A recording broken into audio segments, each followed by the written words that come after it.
ಇನ್ನೊಂದು ಬಹಳ ಚಂದದ ಕತೆ, ನಮ್ಮ DVG ಇದನ್ನ ಹೇಳಿದಂಥ ಕತೆ. ಒಬ್ರು ಶ್ರೀಮಂತರು ಮದ್ರಾಸಲ್ಲಿ ಒಂದು ದೊಡ್ಡ ಮನೆ ಕಟ್ಸಿದ್ರು.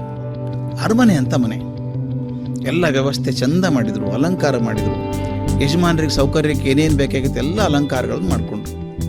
ಮದ್ರಾಸಲ್ಲಿ ನೀರಿಲ್ಲದೆ ಬದುಕೋಕ್ಕಾಗತ್ತಾ? ಮನೆ ಕಟ್ಟೋ ಹೊತ್ತಿಗೆ ಹಿಂದೆ ಬಾವಿ ತೆಗೆದ್ರು. ಮನೆ ಕಟ್ಟೋಕೆ ನೀರು ಬೇಕಲ್ಲ. ಏನು ಪುಣ್ಯನೋ ಏನೋ ಇವ್ರದು. 50 ಅಡಿ ಬಾವಿ ತೆಗೆದಾಗ ಸೊಗಸಾದ ನೀರು ಬಂತು.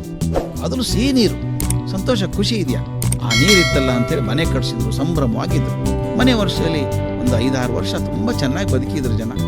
ಮುಂದೆ ಏನಾಯ್ತೋ, ಯಾರೋ ಬೋರ್ವೆಲ್ ತೆಗ್ಸಿದ್ರು ಏನೋ ಗೊತ್ತಾಗಲಿಲ್ಲ.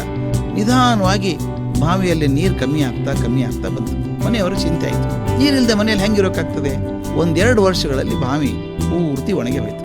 ಎಲ್ಲ ಕಾಣಿಸೋಕೆ ಶುರು ಆಯಿತು. ನೀರಿದ್ದು ಬದುಕೋಕ್ಕಾಗಲ್ಲ ಅಂತ ಹೇಳಿ ಮನೆಯಲ್ಲಿ ದೀರ್ಘ ಚರ್ಚೆ ಮಾಡಿ ಈ ಮನೆಯನ್ನು ಮಾರಿಬಿಟ್ಟು ಬೇರೆ ಕಡೆ ಹೋಗೋಣ ಅಂತ ತೀರ್ಮಾನ ಮಾಡಿದರು. ತೀರ್ಮಾನ ಸರಿ ಸ್ವಾಮಿ, ನೀರಿಲ್ಲದ ಮನೆ ತಗೊಳ್ಳೋರು ಯಾರು? ದುಡ್ಡು ಬರೋದು ಹೇಗೆ? ಯಾರ್ಯಾರಿಗೂ ಹೇಳಿ ನೋಡಿದ್ರು, ಏನೂ ಪ್ರಯೋಜನ ಆಗಲಿಲ್ಲ. ಕೊನೆಗೊಬ್ಬ ಏಜೆಂಟ್ ಬಂದ, ಮನೆ ಎಲ್ಲ ನೋಡ್ದ. ನನಗೆ ಕಮಿಷನ್ ಕೊಡೋದಾದರೆ ನಿಮ್ಗೆ ಒಳ್ಳೆ ದರದಲ್ಲಿ ಮಾರಿಸ್ಕೊಡ್ತೀನಿ ಅಂತ ಹೇಳ್ದ. ಅಪ್ಪ ಇನ್ನೇನು ಮಾಡ್ತಾರೆ ಯಜಮಾನರು? ಅನಿವಾರ್ಯ ಒಪ್ಕೊಂಡ್ರು. ಇಷ್ಟು ಕೊಡಿಸ್ಬಿಡಪ್ಪ, ಹೆಚ್ಚಿಗೆ ಬಂದ್ರೆ ನೀನು ತಗೋ ಅಂದರು. ಮರುದಿನ ಏನು ಮಾಡೋದು ಗೊತ್ತಾ ಏಜೆಂಟು? ನೋಡಿ ಸ್ವಾಮಿ ಹೆಂಗಿರ್ತಾರೆ ಜನ. ಏನು ಮಾಡಿದ ಗೊತ್ತಾ? ನೀರಿನ ಟ್ಯಾಂಕರ್ ಇರ್ತಾವಲ್ಲ, ಟ್ಯಾಂಕರಲ್ಲಿ ತಂದು ಸಿಹಿ ನೀರು ತಂದು ಆ ಬಾವಿ ತುಂಬಿಸ್ದ. ಎಷ್ಟರ ಮಟ್ಟಿಗೆ? ಕೈ ಹಾಕಿದ ನೆಲಕ್ಕೆ ಬೇಕು ಅಷ್ಟು ಎತ್ತರವರೆಗೂ ನೀರು ತುಂಬಿಸ್ದ. ಅಷ್ಟೇ ಅಲ್ಲ, 2 ಮೂಟೆ ಕಲ್ಸಕ್ರೇನೂ ಹಾಕ್ಸ್ದ. ತುಂಬ ಸಿಹಿಯಾಗಿತ್ತು ನೀರು. ಸಂಜೆಗೆ ಮನೆ ತೋರಿಸ್ಬೇಕು ಅಂತ ಗಿರಾಕಿಗಳನ್ನ ಕರ್ಕೊಂಬಂದ. ಮನೆ ತುಂಬ ಚೆನ್ನಾಗಿರೋದು, ಅವ್ರಿಗೇನು ತಕರಾರಿಲ್ಲ, ಮನೆ ಚೆನ್ನಾಗಿದೆ. ಅದು ನೀರು ಹೇಗೆ ಅಂತ ಕೇಳಿದ್ರು ಏಜೆಂಟನ್ನು. ಅವನು ಹೇಳ್ದ, ಬನ್ನಿ ಸ್ವಾಮಿ, ಇಲ್ಲಿ ಮನೆಯಲ್ಲಿರುವಂಥ ನೀರು ಎಲ್ಲಿ ಸಿಗ್ತದೆ ನಿಮ್ಮ, ಬನ್ನಿ ತೋರಿಸ್ತೀನಿ ಬನ್ನಿ. ಮನೆ ಕರ್ಕೊಂಡೋದ, ಹಿಂದೆ ಬಾವಿ ಕರ್ಕೊಂಡು. ಅವ್ರು ಆಶ್ಚರ್ಯ, ಬಾವಿಯಲ್ಲಿ, ಅದು ಮದ್ರಾಸ್ನಲ್ಲಿ ಇಷ್ಟು ನೀರು ಮೇಲೆ ಇರ್ತದ? ಅದು ಕೈ ನೆಲ್ಕೋಷ್ಟು. ಏಜೆಂಟ್ ಹೇಳ್ದ, ನೀರು ನೋಡಬೇಡಿ, ಕುಡಿದು ನೋಡಿ, ಅಮೃತ ಇದ್ದಂಗಿದೆ ಅಂದ. ಒಂದು ಲೋಟದಲ್ಲಿ ಹಾಕ್ಬಿಟ್ಟ, ಕುಡಿದ್ರು. ಅಮೃತನೇ. ಮನೆ ಒಪ್ಪಿಗೆ ಆಯ್ತು. ಒಳ್ಳೆ ದರ ಸಿಕ್ತು. ಏಜೆಂಟನ ಕೈ ತುಂಬ ಕಮಿಷನ್ ಸಿಕ್ತು. 2 ದಿವಸಕ್ಕೆ ಹೊಸ ಯಜಮಾನರು ಬಂದು ಸೇರ್ಕೊಂಡು.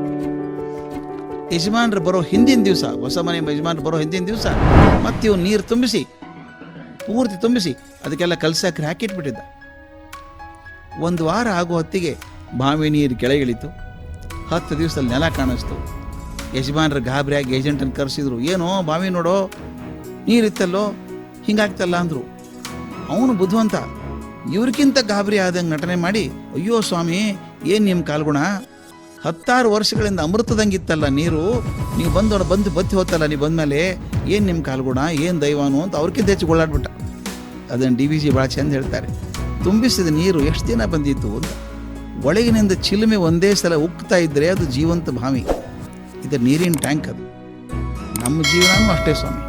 ಒಳಗಿನಿಂದ ಉತ್ಸಾಹದ, ಪ್ರೇಮದ, ಚೈತನ್ಯದ ಹೊರತೆ ಉಕ್ತಾ ಇದ್ದರೆ ನಮ್ಮ ಜೀವನ ಅನ್ನೋದು ಸಡಗರದ ಮೆರವಣಿಗೆ ಆದಂಗೆ ಆಗ್ತದೆ.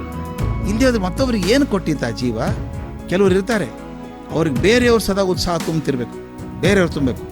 ಇದೇ ಕೂಸು ನಮ್ಗೆ ಯಾರು ಸ್ಫೂರ್ತಿ ಕೊಡೋರೇ ಇಲ್ಲ. ಏನು ಫುಟ್ಬಾಲ ನೀವು? ಹಾಗಾಗಿ ಹವಾ ಹಾಕ್ಸ್ಕೊಂಬರೋದಕ್ಕೆ ಒಳಗಿಂದ ಬರಬೇಕು ಹೊರತಾಗಿ ಹೊರಗಿಂದ ಬಂದರೆ ಉಳಿಯಲ್ಲ ಅದು. ಅದಕ್ಕೆ ಹೇಳ್ತಾರೆ, ನಾವೇನು ಒಣ ಬಾವಿನೇ ಬೇರೆಯವ್ರ ನೀರು ತಂದು ತುಂಬೋದಕ್ಕೆ. ನಮ್ಮನ್ನು ನಾವೇ ಹುರಿದಂಬಿಸ್ಕೊಳ್ಬೇಕು. ಕಷ್ಟಗಳು ಬರಲಿ, ಎದುರಿಸೋಣ. ಆದರೆ ನಗೆ, ಜೀವನೋತ್ಸಾಹ ಬತ್ತದೇ ಇರಬೇಕು. ಆಗ ಅದು ಜೀವಂತ ಸೆಲೆ ಆಗ್ತದೆ, ಬದುಕಿಗೆ ದೊಡ್ಡ ಕಡಿಮೆ ಆಗ್ತದೆ.